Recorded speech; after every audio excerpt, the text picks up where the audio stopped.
about my itinerary for my trip to Tokyo, which I'm taking in about 1 week. It's been a really long time planning what I'm going to do. I'm going to be there for about 2 weeks.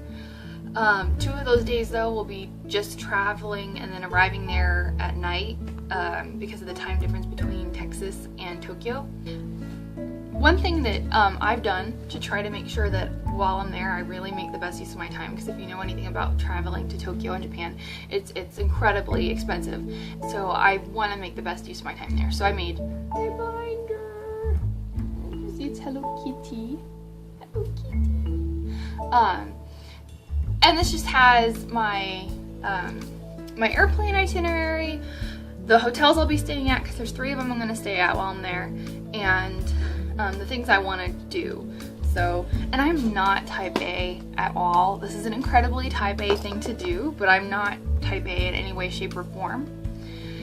So, but in my opinion, it had to be done to make the most out of my trip. So I've got like airplane itinerary, a section for that, the first hotel that I'm going to be staying at, the second hotel, which is actually going to be a traditional ryokan, which is the inn where you like sleep on the floor and you have a communal bathing area. And then I've got a section for fun things that I plan on doing there. So that's what I wanted to make this video about, is talk to you about my plans, my itinerary. I would love to hear people share about what they plan on doing while they're there.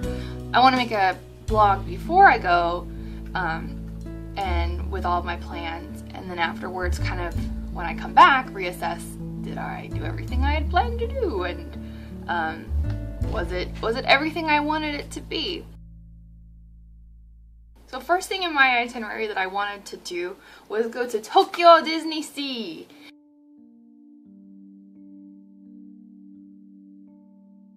Tokyo Disney Sea is like Tokyo's version of Disney. Disney, they do have like a traditional kind of similar to what we see as Disney World there, and it's Tokyo, just Tokyo Disney.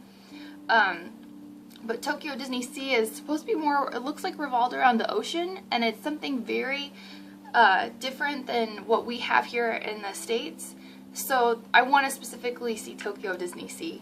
One other thing I wanted to do was go to a Japanese hot spring.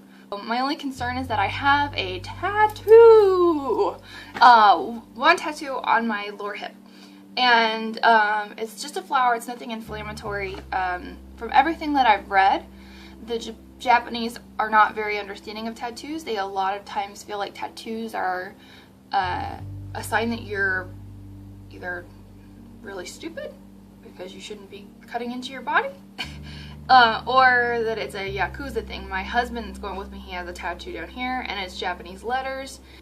We might be kicked out, so that's something I'll come back and I'll tell the story. Did we get kicked out of the hot spring, or did we did they let us in without a problem? I'm planning on being really sneaky and, you know, kind of like crossing my legs so that no one can see that I have the tattoo when I'm there.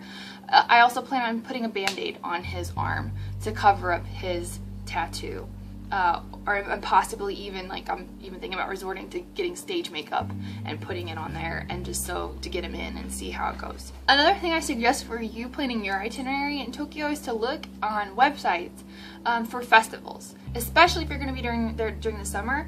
A lot of just Googling Tokyo festivals month that you're going to be there, and you'll come up with lots of lists.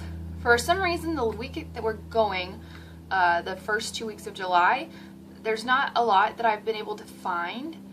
If you live there or you go there a lot and you know of a really good one, and I'd appreciate you leaving that in the comment section. But while we're there, we are going to be there during Ofudamaki. So I guess it's when Japan shows their feminine side and men dress up and wear women's clothing, and it's a festival to celebrate femininity, and I guess I don't understand quite, but it's one of those Japanese things. So a Japanese festival celebrating men dressing up as women, and that's going to be July 14th. A big thing to do if you're in Shibuya is to go to see the crosswalk, the big crosswalk, and it's in, you see it, she walks across it in Lost in Translation.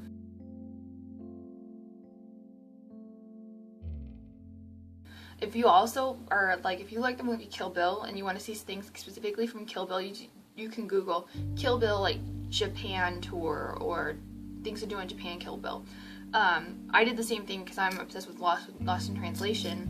I Googled Scarlett Johansson Lost in Translation, and like I think I even put like, where does Scarlett Johansson go in Lost in Translation?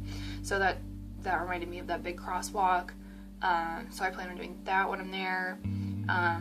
She goes, I think, she karaoke's in a Shibuya branch of Karaoke-con. So that's something that you could do if you want to karaoke, where they karaoke the scene where she wears the pink wig.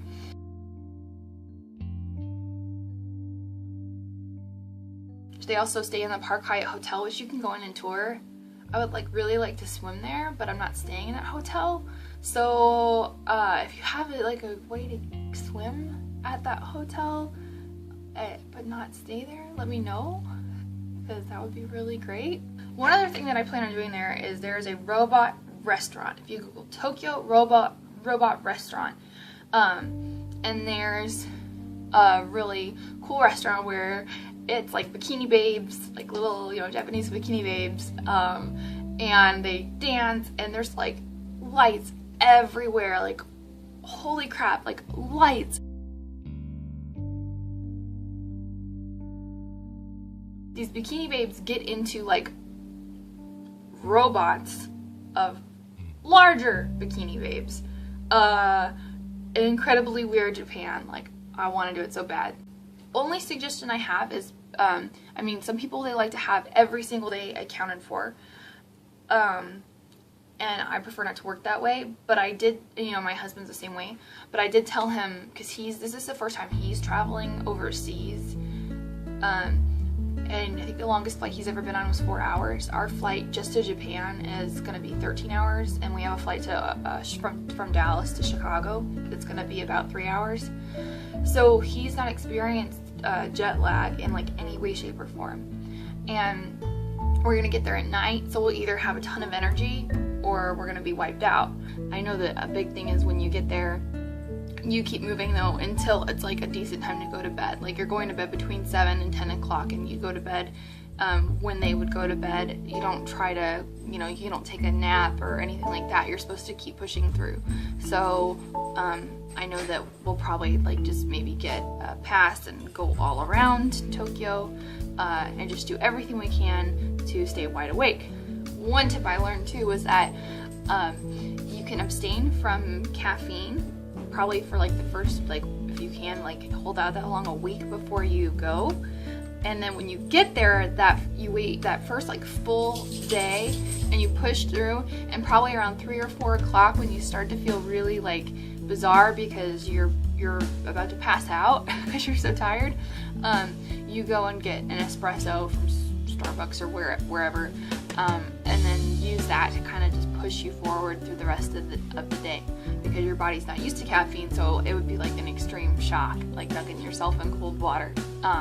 So that's my plan. All right, thanks for watching. I'm really interested to see how your itineraries worked out, whether or not some of the things I've planned do you think are going to go well or go poorly, or if there's anything I've missed. So leave them in the comment section, and subscribe for more videos about my planning to go to Japan, and as well as my actual trip to Japan.